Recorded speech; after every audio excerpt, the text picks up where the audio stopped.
concept of immovable property, which we have covered in the last video, is with regard to definition given in General Clauses Act. If we refer the definition of immovable property under Registration Act, then we will find that the definition under Registration Act is wider than the definition given in the General Clauses Act. Because General Clauses Act only talks about the parameters on the basis of which we can find whether a property is movable or immovable. But under Registration Act, the definition not only covers the parameter but also the examples of it. Therefore, the question arises whether the definition given under Registration Act is exhaustive or not. The answer is no.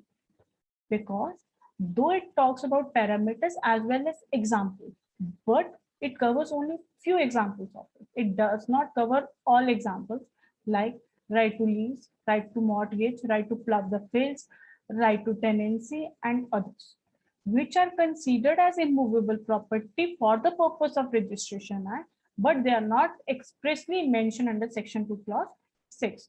Therefore, the definition is not exhaustive. And if we refer the definition given under Registration Act, we will find that there is one expression which does not fall under the category of parameters nor under examples. That is hereditary offers. The term hereditary allowances. The term hereditary allowances refers to those allowances which are paid to the holder of hereditary office. Now, hereditary office are those offices which are held by the members of a family, generation after generation. For example, if there is a position of a pujari in a temple, which is held by the members of one family only, generation after generation, like earlier it was held by the father, then son, then grandson, then great grandson, and so on. Now, this is hereditary office, and the payment made in the form of salary or remuneration to this holder is called hereditary allowances. But the confusion arises that whether these allowances are considered as immovable property only if they are charged from immovable property or income arising from immovable property.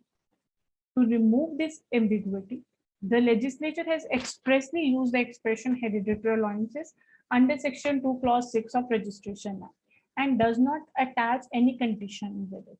Therefore, all allowances which are paid to the holder of hereditary office, whether they are charged from immovable property or any other source of income, then they are all considered as hereditary allowances and are considered as immovable property for the purpose of registration.